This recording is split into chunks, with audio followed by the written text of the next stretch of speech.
Qui es-tu? Oh, quelle question! Je m'appelle Cléopâtre. Me serais-je pas trop déguisée? Pourquoi cet air sérieux?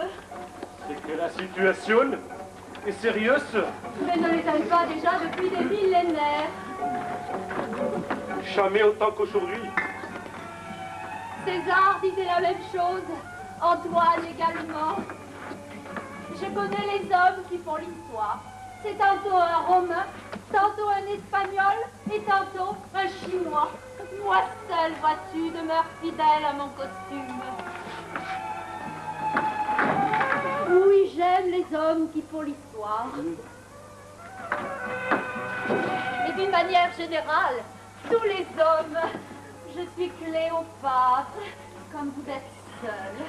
Depuis que je suis monté sur ce trône, je n'ai combattu que pour une seule chose, la paix, que nous appelons aussi le grand ordre, l'ordre véritable, l'ordre unique, l'ordre définitif.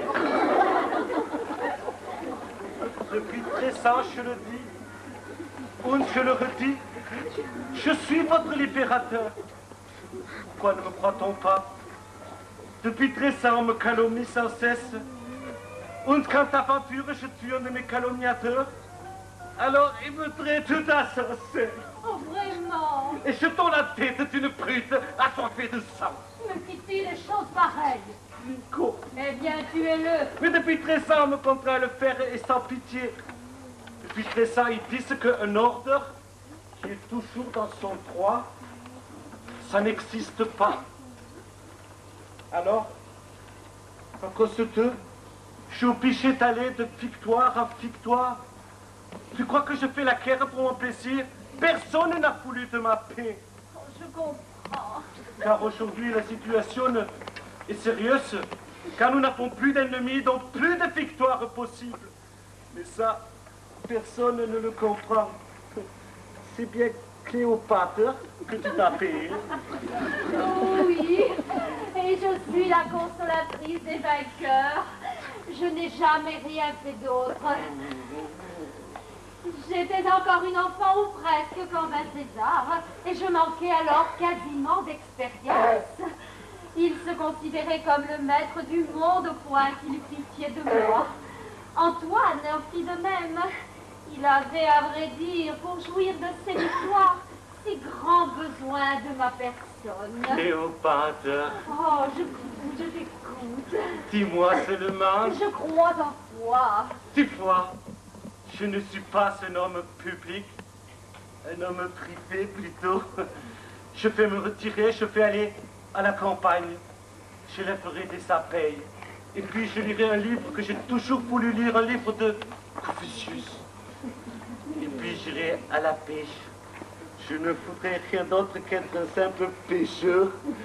Et un peintre paysagiste. Ya, comment sais-tu cela, Cléopâtre?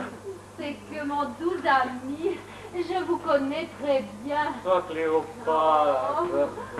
Aussi notre grand empereur, suprême physicien toujours dans son droit, libérateur de la patrie. Vive l'empereur! Vive l'empereur! Vive notre empereur! Vous arrivez à point nommé, prince. Celui qui seul de tout son régiment a survécu à de telles batailles est un officier hors de paix.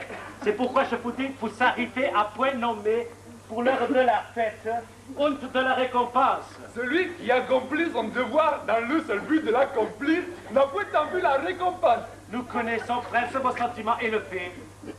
Mais ceci ne nous empêche pas de vous décerner les plus hautes décorations. Car les décorations sont là, prince. Et plus il y a eu de morts, plus il reste de décorations pour les vivants. Majesté, je n'ai pas combattu pour être décoré. Nous savons cela, ça suffit. J'ai combattu pour la paix.